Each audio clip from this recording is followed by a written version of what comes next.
boleh duduk di sini? Iya, silakan. Ya. Iga lagi sakit? Iya, lagi kurang enak badan. Oh iya, aku dengar dari tetangga katanya Iga lagi sakit, makanya aku kesini gitu. Emang sakit apa? Ini sakit apa? Emah sama hipotensi katanya kemarin sih. Hipotensi itu apa sih? Itu tekanan darahnya rendah. Oh, biasanya gejala hipotensi dan emah itu apa yang dirasakan? Kalau emah itu biasanya ini ya, apa sakit perut gitu. Terus kalau misalnya hipotensi itu lemes, pusing, terus mata berkunang-kunang, terus kalau berdiri itu rasanya kayak nggak seimbang gitu. Oh, kayak muter gitu ya? Oh iya, itu biasanya dikarenakan hal apa gitu? Kalau dari emah sih emang saya makannya kurang teratur ya, sama kalau sekalinya makan paling pedes langsung. Kalau hipotensi karena jarang minum air putih dan ya biasa suka begadang gitu.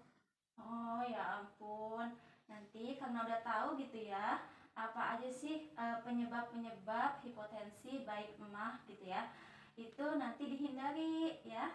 Jangan lagi makan pedas gitu ya, ya dikurangi. Kalau bisa memang makannya teratur gitu ya. Terus tadi juga penyebab dari hipotensi itu kekurangan minum gitu ya, atau dehidrasi gitu kan. Nanti diperbanyak lagi minum air putihnya, biar metabolisme tubuhnya juga lancar gitu ya, karena memang minum air putih itu sangat penting. Terus satu lagi catatannya, nggak boleh begadang, itu benar-benar memang apa ya, berdampak buruk gitu ya untuk tubuh kita gitu, sampai akhirnya jatuh sakit seperti ini kan. Nanti jangan diulangi lagi ya, Gel. Iya. Sejauh ini emang sakitnya itu dari hari apa? 2 hari yang lalu sih. Oh, 2 hari yang lalu. Terus karena pusing ya, tadi katanya pusing. Tapi kalau misalnya untuk beribadah ada kendala gitu? Ya justru itu kendala sih kalau menurut saya ya. Karena kan kalau berdiri saya kurang seimbang gitu. Makanya itu sholat itu saya suka gimana gitu, pusing gitu. Sujudnya juga. Tapi kalau ke kamar mandi kadang nggak kuat juga? Karena udah di posisi duduk berdiri itu udah kunang-kunang, udah pusing. Oh gitu.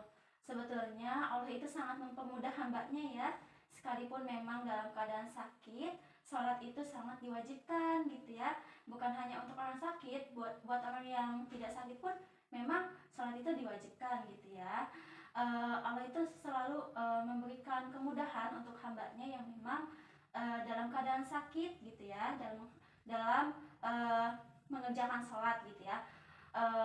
Sekalipun memang Iga tidak sanggup untuk berwudu gitu ya, Allah kasih cara untuk bertayamum gitu. Bagaimana itu caranya bertayamum? Ya, jadi bertayamum itu sangat mudah ya. Sebelumnya saya boleh memberitahu terlebih dahulu cara bertayamum ya. Jadi tayamum itu salah satu pengganti wudhu ya, yang biasanya kita berwudhu menggunakan air, kita bisa berwudhu menggunakan debu gitu. Nah, debunya itu dapat dari mana sih? Kita bisa dari tembok atau kaca gitu ya, tetapi dapat dipastikan bahwa tembok atau kaca tersebut itu bersih gitu ya, agar debu yang kita ambil pun suci dan bersih gitu. Nah, untuk niatnya sendiri sebelum kita melakukan tayamum seperti ini. Bismillahirrahmanirrahim. Nawaitu tayammuma li istibahati sholati fardhu lillahi ta'ala. Gitu. Nah, untuk prakteknya sendiri setelah kita berdoa ya, caranya itu seperti ini. Misalnya Igel mau mengambil debu itu dari tembok gitu ya. Karena saya cukup jauh dari tembok, mungkin saya bisa praktekkan saja ya. Gitu. Caranya itu seperti ini ya. Jadi kedua tangan kita ini dirapatkan dengan posisi jari rapat juga ya. Lalu diletakkan kepada tembok atau tempat yang kita mau ambil debunya ini. Gitu. Nah, setelah diletakkan, kita ginikan ya agar debu yang menempel tidak terlalu banyak. Lalu kita usapkan ke muka kita.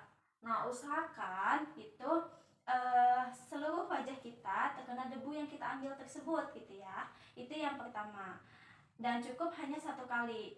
Lalu yang kedua, kita ambil debu lagi, tetapi dari tempat yang berbeda, bukan dari tempat yang awal gitu ya. Dengan posisi tangan masih sama, dengan dirapatkan seperti ini.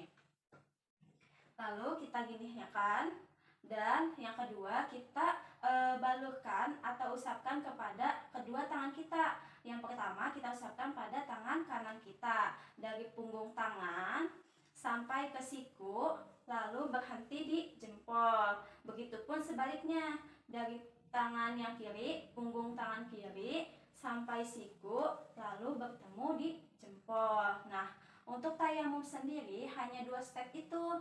Allah sangat sekali mempermudah hambanya gitu ya.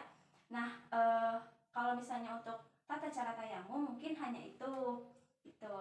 Tapi catatannya memang harus dihafal gitu ya, niatnya yang tadi saya bacakan gitu ya, dan stepnya yang tadi. Nah, mungkin sejauh ini untuk tayamum ada yang mau ditanyakan dulu? Berarti itu hanya di bagian muka dan tangan saja? Iya, Oh, iya. hanya 2 bagian saja yang kita wudhui gitu ya, yang kita tayamumi gitu. Nah, kalau untuk sholatnya sejauh ini kalau misalnya untuk berdiri belum sanggup ya? Pusing itu kalau berdiri. Oh, pusing. Tapi kalau misalnya duduk masih bisa? Duduk masih bisa. Oh iya. Sekali lagi Allah sangat mempermudah hambanya. Jika memang tidak bisa dilakukan dengan berdiri gitu ya, tidak sanggup gitu, maka Allah memberikan cara, yaitu dengan cara duduk ataupun memang dengan cara tidur terlentang gitu ya, dengan catatan menghadap kiblat dan seluruh auratnya tertutup rapat gitu ya. Nah, untuk bacaannya sama seperti sholat-sholat biasa gitu ya. Nah, untuk gerakannya apabila Igel memang mau melakukan sholat sembari duduk gitu ya, dengan catatan duduknya tegak, lalu ketika ruku itu cukup sedikit membungkukkan badan kita gitu ya. Terus untuk sujud kita lebih menurunkan lagi badan kita ya, membungkukkan, lebih bungkuk dibandingkan posisi ruku tadi gitu ya, agar ada perbedaan juga antara ruku dengan sujud gitu. Nah, sejauh ini ada yang mau ditanyakan untuk posisi sholat dengan cara berduduk? Ketika posisi ruku dan sujud itu posisi tangan kita di sini? Sama seperti ini. Oh, seperti ini. Iya. Oke. Iya, itu posisi tangan seperti itu.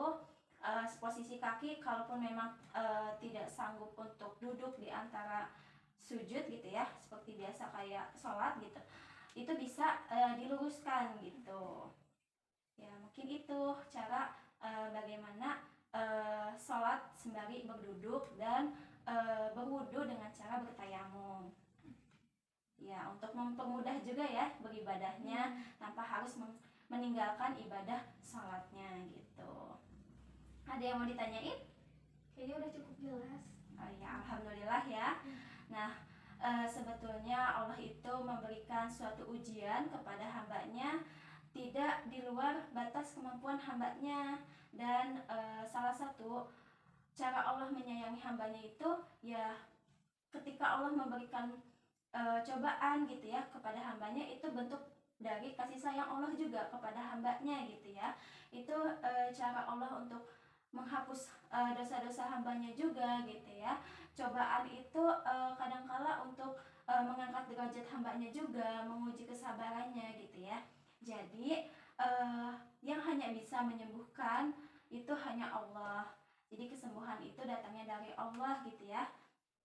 Dan juga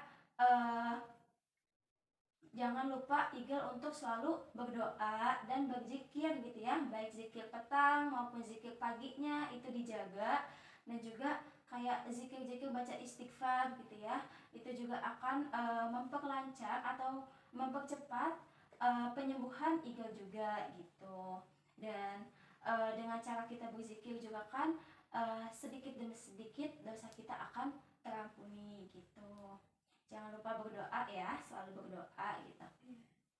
Oh iya, kalau untuk tayamum tadi atau sholat memang sekiranya tidak bisa dilakukan sendiri, boleh minta tolong kakaknya gitu ya, atau ibunya gitu untuk membantu gitu ya. Ya, sejauh ini ada yang mau ditanyain? Udah cukup jelas sih. Cukup jelas ya, Terima kasih alhamdulillah. atas informasinya. Iya, mungkin aku kesini cuma bisa ngejenguk ya, silaturahmi juga, dan juga memberikan sedikit ilmu aku gitu ya mengenai bagaimana cara beribadah ketika dalam kondisi sakit gitu. Ya, mungkin aku di sini mau kita berdoa dulu ya untuk kesembuhan Igel, semoga lekas sembuh gitu ya. Kita beristighfar 3 kali, astagfirullahaladzim, astagfirullahaladzim, astagfirullahaladzim, lalu membaca doa Al-Fatihah. A'udzubillahi minasyaitonirrajim.